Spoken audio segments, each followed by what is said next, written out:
What is up, guys? KillerKev. Today I'll be talking about this Need for Speed Most Wanted game. Now this has been out for quite a while and I do really like it, but the thing is it's not a Need for Speed Underground game for me.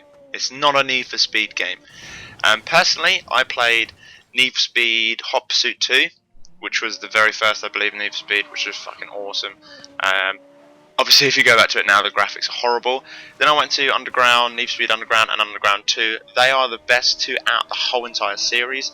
I'm only making this video. This game has been out for ages. I should have done it earlier, but I'm only making this video purely on the aspect of me and my friends were talking about Need for Speeds and how they've changed and what Need for Speeds we do like, and so on and so forth. So yeah, I'm just going to talk about some of my Need for Speed experiences, what games I liked the most and what I didn't on certain other games as well, and just to talk about this one as well, because this is gameplay from the Need for Speed Most Wanted that came out in 2013. I personally thought it was a bit of a cheap game in my eyes. Sorry if this offends you, but personally I did like the first Need for Speed Most Wanted, which came out back in the 2000s, but obviously below 2010. Can't remember what date it is specifically. I do own it on PC. It cost me £1.50 the other day, and this pile of crap here cost me I think £35 when it first came out, or I think it's £35 now, one of them. Yeah, I don't particularly like this game. You want to know why I don't like this game? It's purely because of it's not a Need for Speed Underground game for me. You go around basically and you find cars. You basically go around, jump in a car by pressing E, that's on the keyboard itself on the PC, get in a car and then click a magical button and it takes you to a race. Personally, that's not a Need for Speed game. I keep saying Underground.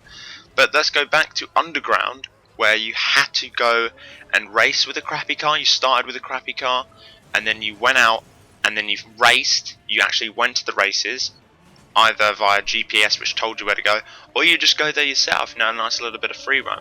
Yes, this does have a nice free roam, and yes, it does have very nice graphics for this game. Seriously nice graphics for this game. But it's the aspect of it's not a game where you have to not essentially grind for the car. You have to literally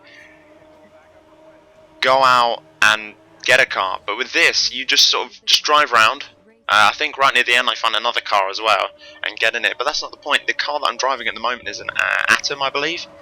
That's probably one of the best cars in the game, and I found this while playing literally like an hour of free roam on this game. Now in Underground 2, you literally had to play probably about 48 hours before you actually got anything decent. Now in my eyes, that's a Need for Speed Underground game, or a Need for Speed game. I'm just going to go through some other Need for Speeds as well. And there's Need for Speed Underground Rivals, which I didn't play, and I didn't even know that was out. So I might have to look into that. There was Need for Speed Most Wanted, and you had Wanted Black Edition. I do have the Black Edition, which is freaking awesome. Need for Speed Carbon. This is where it dipped ever so slightly, not too much, but ever so slightly. Need for Speed Carbon was for me a nice change and a different sort of view and a setup of the actual game itself, which was nice. Don't get me wrong, I liked it. And then we went to Pro Street, which was weird, but it was still quite good. Need for Speed Undercover. It was okay. Need for Speed Shift. That was a freaking weird game. That was such a weird game. I mean, like, what the hell? Then Need for Speed Nitro. I've never played that. It sounds like something for an iPod or an Android or something particular like that. Then you went up to, I believe, the shift for the iPod, which is what we just talked about. Then Need for Speed World. I've never played that as well. I don't think any of these ones I haven't heard of actually come on console or PC. And then we go to Need for Speed Hot Pursuit. Now this game for me, I did play it. My brother bought it as well, so we all tried it. To be honest, this game for me wasn't the best thing that I've ever purchased. It felt like this game, you weren't achieving anything to do it. There was no customization, which I freaking loved on number 1 and 2. That was so awesome. The customization did it all for me. Plus you had to go out there with a crappy car, like some sort of chinky Shento, and at the end you could have sort of a Skyline or an Evo, but was proper kitted out. You were proud of the work that you put in. But with games like this, it is all handed to you. And I don't particularly like that factor. But there could have been a lot of key points that I did talk about in this video, which I didn't and I should have.